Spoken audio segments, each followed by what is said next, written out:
Hello विद्यार्थियों, हमने अपने पिछले वीडियो में रस सिद्धांत नामक निबंध में डॉक्टर नगेंद्र द्वारा रस सिद्धांत पर लगाए गए आक्षेपों को प्रस्तुत करते हुए उनके समाधान के विषय में जो चर्चा की गई है उस विषय में कुछ जानकारी प्राप्त की है।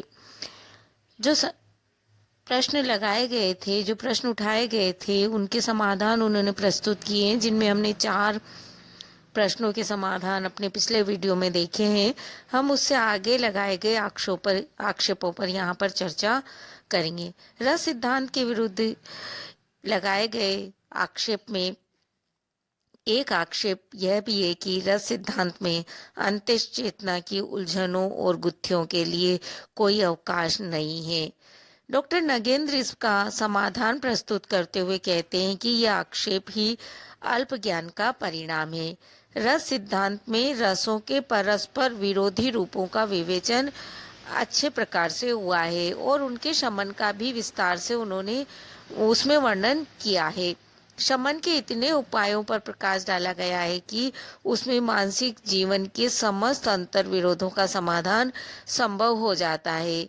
उन्होंने इसके लिए उदाहरण के रूप में श्रृंगार रस को प्रस्तुत किया है। श्रृंगार रस में एक दूसरे के विरोधी प्राय सभी भावों का संचरण शास्त्र सम्मत माना गया है। यदि हम शेक्सपियर के नाटकों का जिक्र करें तो उसके नाटकों में कोई ऐसा प्रसंग नहीं है जिसमें भावों के विरोध का रस शास्त्रीय नियमों के अनुसार परिहार न हो सके। रस सिद्धांत पर जिस प्रकार रसों की संख्या संबंधी आरोप निराधार है, उसी प्रकार रस विरोधी संबंधी आरोप भी गलत सिद्ध हो जाता है। अन्य आरोप के रूप में जब हम देखते हैं तो रस सिद्धांत में एक आरोप यह लगाया जाता है कि रस को सहृदयनिष्ठ मान लेने से काव्यगत रस और कवि की रस संबंधी चेतना या कविगत रस की उपेक्षा इसमें हुई है। तो नगेंद्र यहाँ कहते हैं कि यदि काव्यास्वाद ही रस है, तब तो रस को सहृदय में ही मानना पड़ेगा, क्योंकि चेतन मानव ही आस्वादन की क्रिया कर सकता है। जड़ काव्य में आस्वाद की क्षमता ही नहीं है। कवि रस का सृष्टा है, रस के अभिव्यंजक काव्य का वह करता है। अतः रस अर्थात जो काव्य से प्राप्त होने वाला आनंद है, उस रस की काव्य के आस्वाद का भोक्ता सहृदय ही होता है। पदार्थ में रस स्थित नहीं रहता। इस प्रश्न का कि काव्य से रस का क्या संबंध है, उन्होंने उत्तर दिया है कि काव्य इस रस का प्रेरक या निर्मित कारण होता है। अभिनव गुप्त ने कहा है कि सहृदय का स्थायी भाव देश काल की सीमा और व्यक्तिगत राग द्वेष से मुक्त होकर रस में परिणित हो जाता है। हम जब इस मत को देखते हैं तो अभिनव गुप्त के अनुसार स्थायी भाव ही निर्विघ्न प्रतीति के रूप में रस माना गया है और इसका भोक्ता सहृदय है।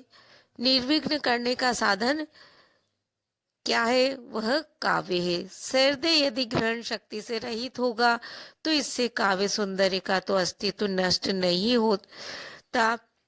सहृदय यदि ग्रहण शक्ति से युक्त होगा तभी वह इस काव्य सौंदर्य को पकड़ पाएगा। भरत, लोलट और शंकुक ने रस को वस्तुगत माना है। वे मानते हैं कि वस्तुगत रस की सृष्टि रंगमंच पर काव्य कौशल तथा नाट्य कौशल से होती है। हमने जहाँ रस सिद्धांत के व्याख्याकारों को पढ़ा है वहाँ इस चीज को हमने समझा है। वह रस आस्वाद रूप न होकर आस्वाद्य ही होता है। जब हम जैन आचार्यों की बात करते हैं तो जैन आचार्यों ने भी रस की स्थिति काव्यगत भाव सामग्री में ही मानी है। भरत, आनंदवर्धन, भट्टनायक और अभिनव गुप्त आदि ने रस को कविगत माना है। उन्होंने ये कहा है कि जो कवि की अनुभूति का भाव न कराए वह भाव है। उनके अनुसार कविगत रस ही मूल है, उसी के द्वारा भावों की स्थिति होती है। मूल चीज कविगत रस है। कवि का जो भाव होगा वह सहृदय का होगा। एक ही काव्य जब भिन्न भिन्न भावों को ध्यान में रखकर लिखा जाता है तो वहाँ हमें ये बात बिल्कुल स्पष्ट हो जाती है। रामचरितमानस और रामायण दोनों को जब हम पढ़ते हैं तो दोनों का जो अंगी रस है वह भिन्न भिन्न है। यह बात हमें यहाँ पर इसके उदाहरण के रूप में प्रस्तुत कर सकते हैं। इस प्रकार काव्यगत और कविगत रस की उपेक्षा रस सिद्धांत में नहीं हुई है, ऐसा डॉक्टर नगेंद्र कहना चाहते हैं। अगले आक्षेप के रूप में रस सिद्धांत में रस की अभिव्यक्ति के बारे में भी आक्षेप किया जाता है। आरोपकर्ताओं का मानना है कि रस एक भाव की शुद्ध अमिश्र अनुभूति न होकर अनुभूतियों का एक विधान होता है जिसका निर्माण ही हो सकता है। वे कहना चाहते हैं कि रस की अभिव्यक्ति होती है और ये कहना गलत है। इस संबंध में डॉक्टर नगेंद्र कहते हैं कि अभिव्यक्ति का विरोध तो लोलट, शंकुट, भट्टनायक, धनंजय आदि भी किसी न किसी रूप में कर ही चुके हैं, तो यहाँ नई कोई बात नहीं है। स्वयं भरत मुनि ने निष्पत्ति का अर्थ निर्मित बताया है। उनके अनुसार रस एक मिश्र अनुभूति है जिसमें स्थायी भाव के साथ काव्य और नाट्य सौंदर्य की अनुभूतियों का मिश्रण हुआ करता है। यहाँ पर डॉक्टर नगेंद्र कहते हैं कि रस शास्त्र में निर्मित की धारणा प्रचलित रही है, किंतु रस की अभिव्यक्ति का सिद्धांत भी सर्वथा अमान्य नहीं है। उन्होंने यहाँ पर रिचर्ड्स का उदाहरण प्रस्तुत किया है। रिचर्ड्स के अनुसार किसी लिखित कविता का अध्ययन करने पर पाठक के मन में पहले चाक्षुष बिंब उभरते हैं, फिर रूप, आकृतियां और नाद से संबंधित बिंब, तब अक्षरों में निर्मित शब्दों के वाच्यार्थ से संबद्ध बिंब उभरते हैं। इसके बाद वाच्यार्थ के समन्वित रूप द्वारा पाठकों की कल्पना और विचार जागृत होते हैं। सब कुछ क्रमबद्ध होता है जिसके फलस्वरूप भाव उद्भूत होते हैं। इस पूरी प्रक्रिया के परिणाम स्वरूप एक विशेष मनोदशा का निर्माण होता है। इस प्रकार कविता द्वारा प्रमाता के भाव का उद्भूत हो जाता है। यदि मनोविज्ञान को देखें तो मनोविज्ञान भी ये मानता है कि कविता द्वारा प्रमाता की चेतना में भाव का उद्भूत होता है जो उसी का अपना भाव या अनुभव होता है। कवि का भाव उसका प्रेरक या निर्मित कारण ही होता है। प्रमाता में कवि के भाव का संप्रेक्षण या स्थानांतरण नहीं होता। प्रमाता का भाव कवि के भाव या अनुभूति से स्वतंत्र या भिन्न भी नहीं होता। वह बहुत कुछ कविगत अनुभूति के समान ही होता है। अतः संचरण या अभिव्यक्ति का विरोध बस शास्त्रीय दृष्टि से ही है, व्यवहार में दोनों में कोई विशेष भेद नहीं है। इसलिए वे यहाँ कहते हैं कि रस की अभिव्यक्ति का एकांत निषेध असंभव है और अभिव्यक्ति की कल्पना में निर्मित और संप्रेक्षण की कल्पनाओं का भी अभाव नहीं है। एक अन्य आक्षेप के रूप में जब हम रस सिद्धांत के विषय में देखते हैं तो यह लगाया गया है कि आज के साहित्य की मूल चेतना की संगति उसके साथ नहीं बैठती। रस सिद्धांत जीवन के स्थायी मूल्यों पर आधारित है, जबकि आज स्थायित्व की धारणा ही विघटित सी हो गई है। आज की कविता के लिए आनंदवादी मूल्यों पर आधारित रस सिद्धांत इसलिए वे निरर्थक मानते हैं। आज के जीवन में तो आस्था का ही पूर्णतः विघटन मान लिया गया है। इस तरह के आक्षेप जब आक्षेपकर्ताओं ने लगाए तो डॉक्टर नगेंद्र का कहना है कि क्या वास्तव में आस्था का विघटन हो गया है? यदि ऐसा है तो शांति और सुरक्षा आदि के विश्वव्यापी प्रयत्न क्यों किए जा रहे हैं? इस तरह की बात वे उठाते हैं। उनका क्या आधार है? वास्तव में सत्य तो यह है कि जिजीविषा की तीव्रता ही आस्था की अनिवार्यता को सूचित करने वाली होती है। इसलिए डॉक्टर नगेंद्र कहते हैं कि जब तक जीवन है तब तक आस्था अनिवार्य है।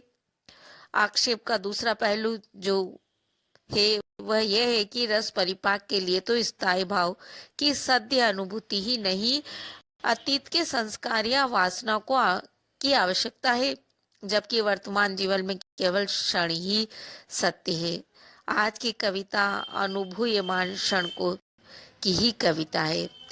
जिसका समाधान करते हुए डॉक्टर नगेंद्र का कहना है कि भोग और सृजन, अनुभूति और कर्म आदि के युगपत अर्थात एक साथ सत्ता नहीं हो सकती। एक समय में एक ही काम कर सकता है, दो काम नहीं हो सकते। अतः अनुभूयमान क्षण को शब्दबद्ध करना, कविता करना संभव नहीं। अनुभूयमान भाव को तो संवेदना द्वारा ही अभिव्यक्ति दी जा सकती है।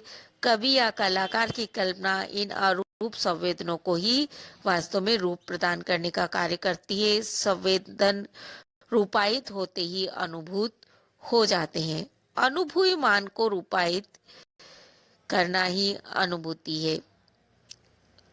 वहां क्षण अतीत बन जाता है।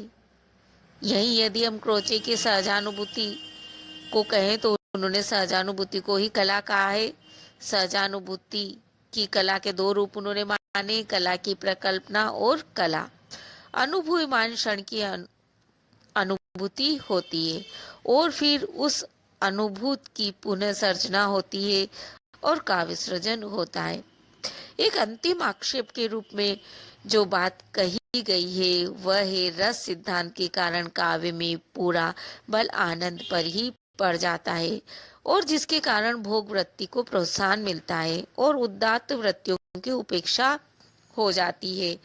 नगेंद्र इसका समाधान प्रस्तुत करते हुए कहते हैं कि भारतीय दर्शन और काव्य शास्त्र में आनंद के जिस रूप की कल्पना की गई है वह मानव चेतना के परिपूर्ण विकास का पर्याय है। मानव व्यक्तित्व के सर्वांगीण उत्कर्ष का भावात्मक रूप या आस्वाद ही वास्तव में आनंद होता है। इस दृष्टि से रस की परिधि में मानव चेतना की मधुर और कटु, सुखमय और दुखमय सभी प्रकार की वृत्तियों का अंतर्भाव स्वतः ही हो जाता है। उसमें आनंद की सिद्धावस्था ही नहीं, साधना अवस्था को भी स्वीकृति मिलती है। आनंद अपने आप में कल्याणकारक है और कल्याण की चरम सिद्धि ही आनंद है। इस तरह से जो आक्षेप रस सिद्धांत पर लगाए गए थे उनका समाधान प्रस्तुत करते हुए डॉक्टर नगेंद्र कहते हैं कि रस सिद्धांत अपने व्यापक और विकासशील रूप में काव्य का सार्वभौम सिद्धांत है, जिसके आधार पर प्रत्येक देश और प्रत्येक काल के सृजनात्मक साहित्य की प्रत्येक विधा का सम्यक रूप से मूल्यांकन किया जा सकता है। इसमें राग को धुरी मानकर मनुष्य की सभी वृत्तियों का समावेश कर लिया गया है। जीवन के सभी रूपों और मूल्यों के साथ रस सिद्धांत का पूर्ण सामंजस्य है और इसका कारण है रस सिद्धांत मानवतावाद पर आधारित है। यह मानव को उसकी देह, आत्मा, शक्ति और समस्त राग द्वेष के साथ स्वीकार करता है। मित्रों, यदि आपने अभी तक हमारे चैनल को सब्सक्राइब नहीं किया है तो इसे सब्सक्राइब कर दें, लाइक शेयर अवश्य करें और बेल आइकन भी बजा दें। धन्यवाद।